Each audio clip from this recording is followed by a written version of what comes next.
En línea de lo que decía Ricard acerca de la graduación, gracias porque sé que muchos de ustedes estaban orando por nosotros, porque saben que no ha sido fácil, que trabajaba con la niña y, en fin, con todas las responsabilidades que tengo en el trabajo también. Al final, después de 4 años, ha sido un gozo finalizar y finalizar con gozo, como dice Pablo, ¿no? Acabar la carrera con gozo. Gracias por orar por nosotros, por los tres, y de parte de la familia, que el Señor les bendiga mucho y bueno, esperemos que este título sea de bendición y no para el ego, y no para sumar ego, que ya de por sí tenemos bastante. Bueno, en la serie que estamos dando, estamos tocando los momentos cruciales en la vida del Señor. Y en el día de hoy toca la transfiguración. Y le he titulado, no sé, quizás no soy muy bueno dando títulos a las predicaciones, la transfiguración, un momento con el Cristo glorificado.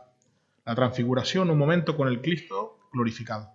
Y permítanme leer el texto que se encuentra en Mateo capítulo 17. Mateo capítulo 17, versículos del 1 al 8. Mateo capítulo 17, versículos del 1 al 8. Aún oigo algunas páginas, voy a esperar que todos lo tengamos.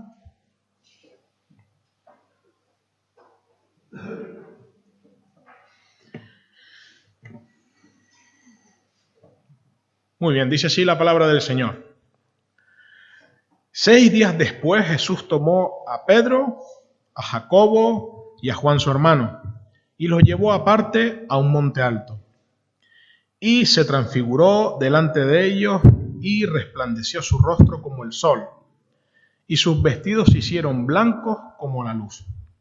Y he aquí les aparecieron Moisés y Elías, hablando con él. Entonces Pedro dijo a Jesús: Señor, bueno es para nosotros que estemos aquí. Si quieres, hagamos aquí 3 enramadas, una para ti, una para Moisés y otra para Elías. Mientras él aún hablaba, una nube de luz los cubrió, y he aquí una voz desde la nube que decía: Este es mi Hijo amado, en quien tengo complacencia. A él oíd. Al oír esto, los discípulos se postraron sobre sus rostros y tuvieron gran temor. Entonces Jesús se acercó y los tocó y dijo: Levantaos y no temáis. Y alzando ellos los ojos, a nadie vieron sino a Jesús solo. Quizás de las escenas más espectaculares en el ministerio terrenal de Cristo, este de la transfiguración. Seguramente lo habremos leído un montón de veces, montón. Pero este quizás, junto con el momento en el que calma la tempestad, nos da una pincelada, una muestra clara de quién es el que está delante de los discípulos y de quién se escriben los evangelios. El Señor es Dios hecho hombre y es Dios quien está en medio del monte. Y es Dios que merece ser alabado. ¿Vale? Muy bien. Este año, sin previsión ninguna, como teníamos pensado finalizar la carrera, que al final fue así, ¿no? Mi mujer y yo teníamos planificado un crucero. Buen año para ser un crucero. Pero fue en enero, la planificación. Dijimos, vamos a tirar la casa por la ventana y vamos a hacer un crucero. Fuimos a la agencia de viajes, al Corte Inglés, y ya teníamos previsto incluso la ruta. Y no sé si alguno de ustedes, yo nunca he hecho un crucero, así que por eso quería hacerlo, me hacía ilusión. Al final no se pudo, pero cuando vas a hacer un crucero, o lo planificas, vas a la agencia de viajes y te dan montón de opciones, montón de rutas, montón de fechas y montón de barcos. Al final es un lío porque tienes que decidir un montón de cosas. Bueno, cuando ya tienes la fecha más o menos te dicen, bueno, en estas fechas salen tal y tal barco, con tales y tales rutas. Eliges la ruta, o más o menos la tienes clara, y te dan, no sé si alguno lo ha hecho, pero bueno, en mi caso fue así, una revista que te va mostrando cómo es el barco, qué ruta va a ser, cuáles son las paradas más importantes, y te pone fotitos a color, muy bonitas, de cómo va a ser el viaje y tú empiezas a imaginarte un poquito cómo será el viaje. Dices, mira, aquí voy a parar aquí, voy a comer esto y tal. Y bueno, te haces una idea. Esto, a grosso modo, es una imagen que nos da, cuando vemos las fotos de las revistas o del libro que nos dan, es solo una pequeña parte de lo que será el viaje. Pequeña parte. Pero nos entusiasma, nos anima y nos mantiene con esa tensión antes del viaje. En la transfiguración podemos ver, salvando las distancias, algo parecido. El Señor se nos presenta aquí en parte de su gloria, porque si se presentara en toda su gloria, habría consumido a los que estaban allí. Pero el Señor deja ver un poquito a los que estaban allí y a nosotros que leemos los evangelios. En 3 de los 4 evangelios se nombra o se menciona este momento. Así que es un momento importante. Y nos da ese adelanto de lo que será y nos permite gozarnos en lo que Jesús es. La gloria de Dios aquí en la tierra. ¿Sí? Sube conmigo y al monte, te animo a subir conmigo al monte como hace Mateo y gózate y contempla al Jesús glorificado, al Hijo de Dios, nosotros y principalmente los que estaban allí, que son sobre los que escribe Mateo. La transfiguración lo primero que nos hace es mostrarnos que Jesús muestra quién es, el Hijo de Dios. Jesús nos muestra en la transfiguración quién es. Y no es otro que Dios, Dios mismo hecho hombre. Y hay varias cosas que nos muestran que Jesús, que está en ese momento con los discípulos, es el Hijo de Dios. Lo primero es la propia transfiguración. El momento espectacular en que Jesús se transforma, dice versículo 2, se transforma o se transfigura delante de ellos. Y resplandece su rostro como el sol y sus vestidos se hicieron blancos como la luz. Es difícil a veces explicar lo inexplicable. Mateo lo intenta. Mateo intenta con el testimonio de sus amigos recrear la escena. Y nos describe a una persona que se transforma y comienza a brillar su rostro como el sol y sus vestidos blancos como la luz. Ahora, ¿cómo describes el sol? ¿Cómo describes esa luz? Lo más parecido que podemos hacer, imagínense la fuerza de la luz, es decir, bueno, mira, pues era semejante al sol. Y ahora, ¿cómo describes unas vestiduras totalmente blancas? Sus vestidos se hicieron blancos como la luz misma. No hay manera de explicar esta transfiguración. Y los otros evangelistas nos hablan de una transformación también espectacular. Marcos dice que acerca de la ropa del Señor en este momento, que ningún lavador de la tierra podría haber hecho la ropa tan blanca. Es decir, su forma de explicar el blanco de la ropa, Marcos se centra en la ropa, es que nadie en el planeta, ni con los mejores detergentes posibles, podía lavar la ropa hasta ese punto. Nadie. Y Lucas también nos describe que su rostro brillaba y su ropa resplandeció mientras oraba. Entonces vemos que la propia transfiguración muestra que Jesús es quien dice ser, el Hijo de Dios. El brillo del Señor era espectacular. Y es curioso que aquí aparece Moisés. Moisés en el Antiguo Testamento, cuando tuvo contacto con Dios, dice que su rostro brillaba y tuvo que ponerse un velo para cubrir ese brillo. La ropa del Señor no podía cubrir el brillo que venía desde dentro hacia afuera. Era un brillo que permeaba en la ropa y como la luz misma no tiene descripción. Totalmente blanco, totalmente enseguecedora era el brillo. Un brillo que llena todo el monte. Un brillo que nos recuerda algo a lo que dice Juan en el Apocalipsis. Dice que en la ciudad celestial no hará falta ni sol, ni estrellas, ni luna, ni ningún astro que ilumine. ¿Por qué? Porque la luz del Señor es la luz de la ciudad. Esa escena poderosa que observa Juan en el Apocalipsis es muy parecida a la que están observando los discípulos en este momento. Hoy podemos imaginar luces de este tipo. Tenemos luces LED, tenemos luces potentes de neón, no sé, de focos que alumbran con un montón de intensidad, pero en aquella época no existía, y menos en la noche, tenían una iluminación básica. Esa es la luz que desprende el Hijo de Dios en el monte. No hay truco.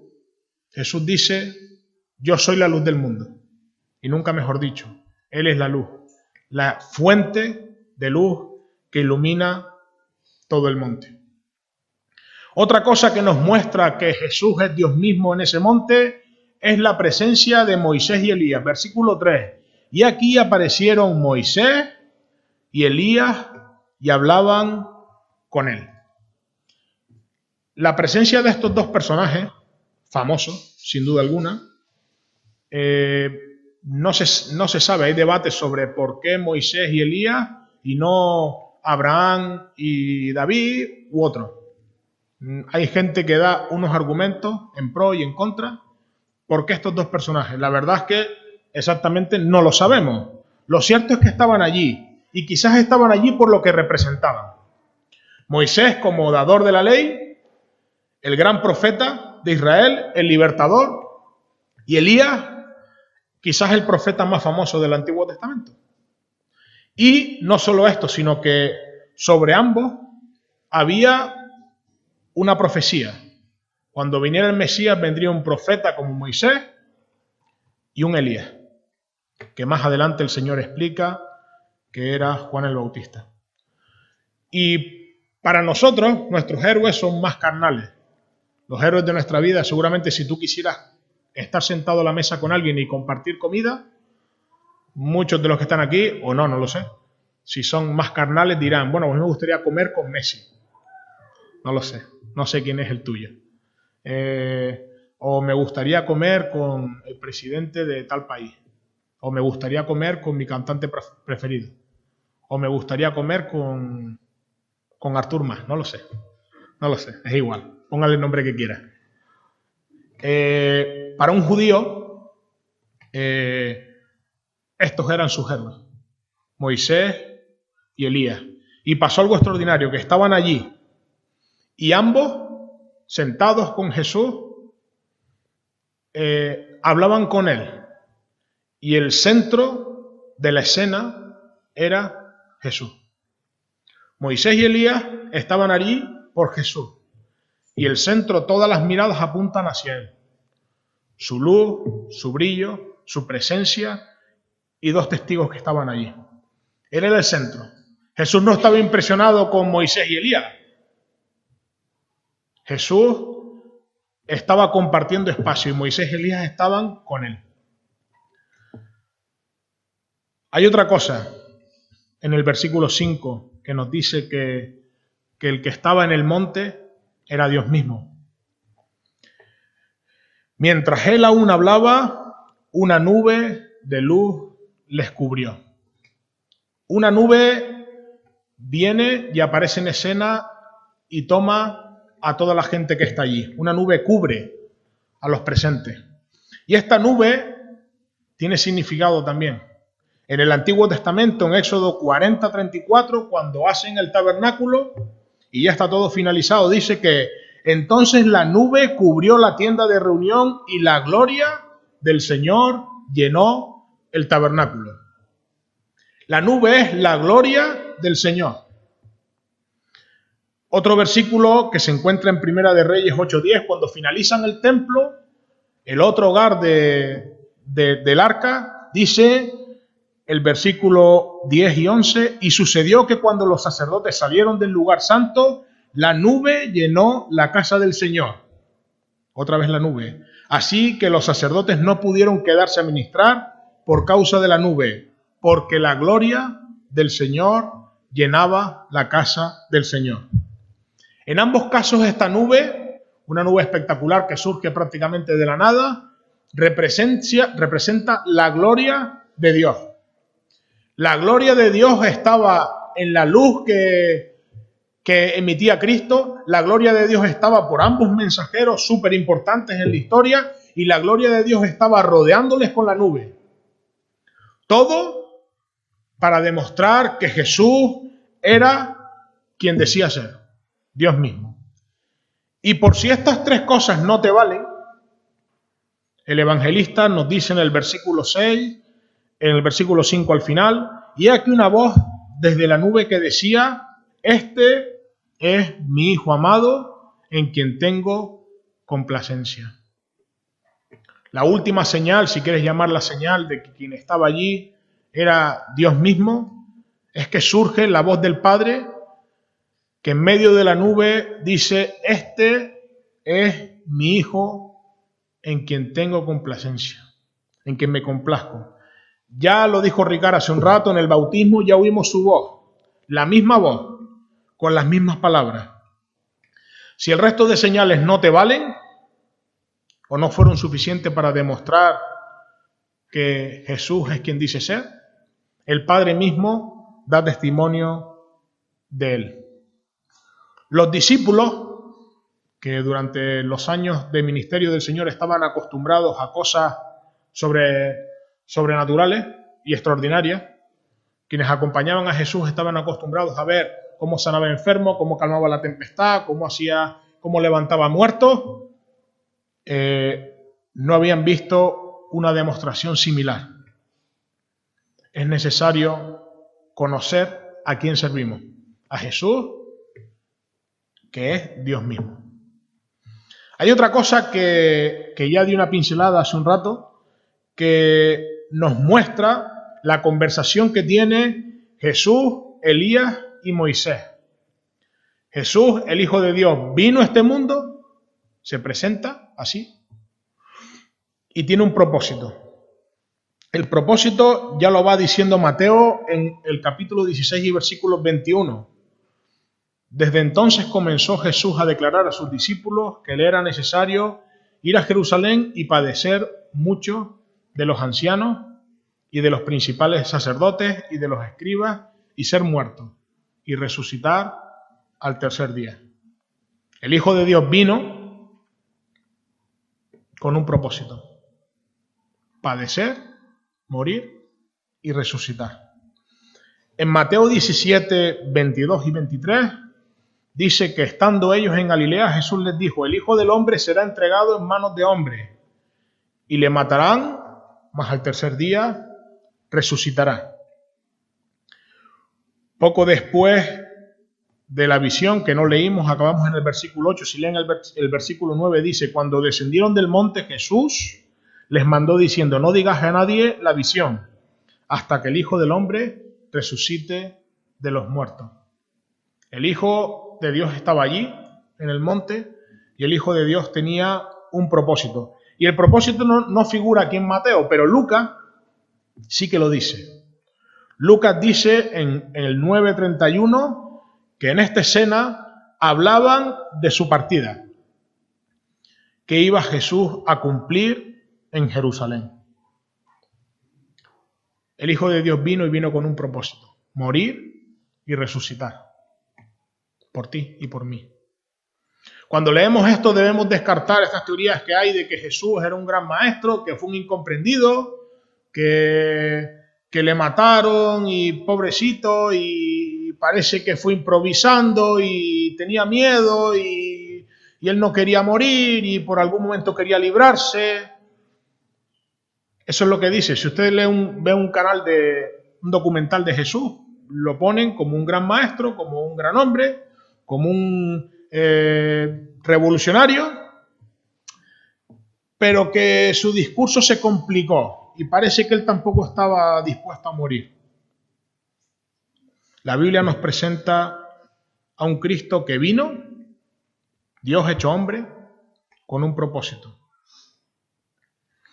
La palabra que utiliza Lucas para hablar acerca de su partida es éxodo. Es curioso, porque está Moisés delante, la misma palabra que vive Moisés, el Éxodo. Y el Éxodo tiene una salida, tiene sufrimiento, pero también tiene liberación. Eso es de lo que hablaban en esa conversación. Podían haber hablado de otros temas, podían haber hablado, hombre Moisés, ¿dónde está enterrado tu cuerpo? Podían haber hablado, Elías, ¿qué te parece la carroza de fuego que te levantó y cómo? El tema más importante sobre el que giraba la escena era Jesucristo y su próxima muerte y resurrección. Cuando subes al monte y ves esta escena y te encuentras con Moisés y Elías, no te deja indiferente. Esta es la tercera cosa que hay en el texto. Mateo 17:6 dice, al oír esto, los discípulos se postraron sobre sus rostros y tuvieron gran temor. Marcos 9:6 nos dice que estaban espantados. Y Lucas 9:34 dice, cuando la nube les cubrió, tuvieron temor al entrar en la nube. No podemos frivolizar con el tema de conocer a Dios, estar cerca de Dios y ver su gloria, porque produce pánico. Todos los que tuvieron un encuentro con Dios tienen pánico y nosotros no somos mejores.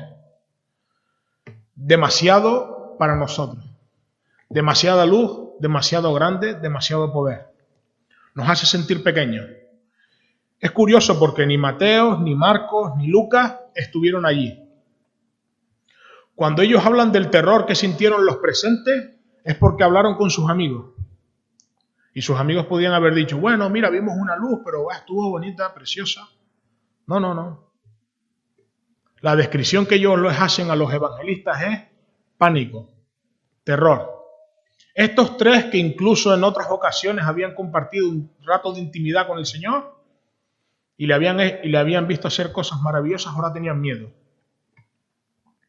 No debemos tener vergüenza de decir que tenemos miedo delante de la presencia del Señor. A veces escucho predicadores en otros contextos que hablan de que ellos han hablado con Dios y le dicen a Dios que yo declaro y haz esto y haz lo otro y le hablan a Dios de manera, a mi parecer, grosera. Si estas personas hubiesen estado allí, hubiesen estado espantados. No somos mejores que Pedro, Jacobo y Juan. La presencia del Señor, la presencia de Dios mismo, asusta. Incluso Juan y Pedro nos narran este encuentro con Dios 20 o 30 años después. Juan en el Evangelio dice, y vimos su gloria. Gloria como la del unigénito del Padre. No lo había olvidado. Juan escribió el Evangelio después que los demás y no había olvidado esa escena. Y Pedro es más claro. Pedro dice en 2 de Pedro, capítulo 1, 16 al 18, dice, porque no os hemos dado a conocer el poder y la venida del Señor siguiendo fábulas artificiosas, sino como habiendo visto con nuestros propios ojos su majestad. Pues cuando él recibió de Dios el Padre honra y gloria, le fue enviada desde la magnífica gloria una voz que decía, este es mi Hijo amado en el cual tengo complacencia. Y nosotros oímos su voz, enviada del cielo, cuando estábamos con él en el monte santo. 20 o 30 años después, Pedro recuerda este momento. Hay un montón de escenas que podía recordar, pero recuerda el momento en el que subió al monte y vio la gloria de Dios. Había visto muchos milagros, pero ver su gloria le impactó. Pedro y Juan guardaban un recuerdo especial sobre este momento. Y Pedro, por los evangelios sabemos que quería como dice aquí en la lectura que hemos leído, quería quedarse allí. Quería seguir allí contemplando la gloria de Dios y decía que quiere hacer enramadas. Quizás esto se refiere como a la fiesta de los tabernáculos, que construían habitáculos y no quería descender. Tan impactado había estado, tan poderosa era la escena, que no quería ir a otro sitio. No había mejor sitio que estar, sino con el Señor, con Elías y con Moisés, viendo su gloria. El Señor se mostró a los discípulos como quien era, como el Hijo de Dios. El Señor también les mostró lo que venía a ser. Y un encuentro de este tipo con el Señor no deja indiferente a nadie. Me gustaría, ya voy finalizando, la transfiguración nos muestra a Cristo glorificado. Una pequeña parte, como esa foto de los cruceros que nos muestran algunas cosas de los países que vamos a visitar. Y hay algunas cosas que me gustaría rescatar de esta transfiguración. Una cosa es que Jesús es Dios y nosotros le servimos y no servimos a cualquiera. Jesús es Dios y le servimos. Servimos a Dios. Y todo lo que hacemos, lo hacemos en el nombre de Cristo, en el nombre de Dios. Y eso debería de llenarnos de estímulo, de satisfacción, de gozo. Servir a quien servimos. Hay gente que tiene religiones y sirven a hombres, a imágenes, a mitos, a fábulas. Nosotros servimos a Cristo, el Cristo glorificado del monte, a Dios mismo. También que hay esperanza en esta vida y en la venidera. La presencia de Moisés y Elías nos da paz, o nos debería dar paz. Moisés y Elías habían fallecido o ya no vivían en este mundo. Sin embargo, estaban allí vivos en la presencia del Señor. Y es curioso porque Moisés no pudo entrar en la tierra prometida, ahora sí que había entrado, ya había logrado entrar al final y pidió ver a Dios en su totalidad. No le fue concedido más que ver su espalda. Ahora sí le estaba viendo y disfrutando con él. Eso debería darnos esperanza también. Pensar que Jesús es Dios, el mismo Dios de la Biblia, Jesús es Dios. Debe producirnos un temor santo como el que produjo en los discípulos. Estos que estaban acostumbrados a ver cosas extraordinarias, cuando comprendieron un poco quién estaba delante, tuvieron miedo.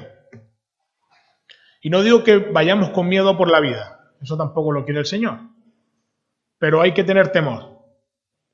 Para servir al Señor, en el Antiguo Testamento se requerían ciertos requisitos. Se preparaban. Para tomar parte en un sacrificio, lo hacían de cierta manera. Para ofrecer algo, ofrecían lo mejor. Para servir, no valía cualquier persona, tendría que ser de una familia y de esa familia determinada persona. Temor. Temor del Señor, hacerlo bien y como Él quiere. Cuando estamos delante de la presencia del Señor y hacemos cosas en su nombre, debemos tener ese respeto, porque tratamos con Dios mismo. No vale, bueno, el Señor al final es amor y como Él es amor me perdona y me quiere, sí, pero ten temor, porque tratas con Dios mismo. Otra cosa que destaca en el texto es que este Cristo glorificado no se quedó allí en gloria en el monte, sino que vino con un propósito. Podía haberse quedado allí, podía no haber sufrido, podía haberse presentado con todo su poderío, con toda su luz, con toda su esencia, con toda su gloria, con toda eso que le rodeaba. Sin embargo, se presentó humilde, nació en el peor lugar, seguro que nació en un peor lugar que cualquiera de nosotros de los que estamos aquí.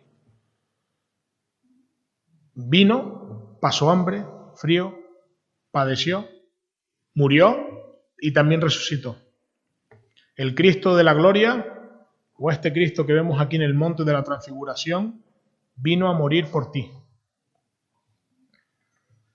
Y también recordar que su gloria y a quien servimos debería ayudarnos en los malos momentos. Cuando Juan y Pedro escriben sus cartas y su evangelio, estaban sufriendo. Todos los discípulos sufrieron. Una vez escuché, que me sorprendió, dijeron, bueno, todos sufrieron menos Juan, que murió de muerte natural. Bueno, Juan murió exiliado, El que lo dijo, ¿no? Dice, no, todos sufrieron. Bueno, Juan murió de viejo. Bueno, de viejo exiliado. Y lo que le sostenía, entre otras cosas, era recordar la gloria de Cristo. Vimos su gloria, lo palpamos, lo que oímos, lo que vimos. No puedo cambiar esto, no puedo vivir de otra manera. Y en este momento sé que continuamente estamos diciendo casi lo mismo, en estos momentos de angustia, de dolor, de sufrimiento, debemos recordar la gloria de Cristo, quién es Él y qué hizo por nosotros, y vivir conforme a eso. Estamos perdiendo algunas comodidades, solo algunas de las que tenemos, solo algunas. Sé que para algunos es angustioso esto que está ocurriendo, pero solo estamos perdiendo algunas cosas. Somos tan bendecidos y aunque suframos, recordemos la gloria de Cristo. Y por último, si estás aquí y nunca has pensado o estás viendo el vídeo que se publicará y nunca has oído hablar de este Cristo, me gustaría presentarte a este Cristo de la gloria. Este Cristo que estaba en el monte alto con sus amigos, a este Cristo que no merecía la muerte que tuvo, pero lo hizo por amor, a este Cristo cuya luz iluminó todo el monte, este Cristo que no se compara con nada, un Cristo maravilloso, un Cristo poderoso, un Cristo eterno, que por un momento nos permite ver algo de su gloria. Nunca había pensado tanto en la transfiguración hasta que me tocó predicar este domingo. Nunca había pensado tanto en quién en Cristo. Y tanto que uno lee estos textos, está familiarizado, y ya llega un momento en que no presta atención a lo que está leyendo. No hay otra cosa mejor que hacer que servir a este Cristo. Hermanos, voy a orar. Señor, te damos gracias por tu amor.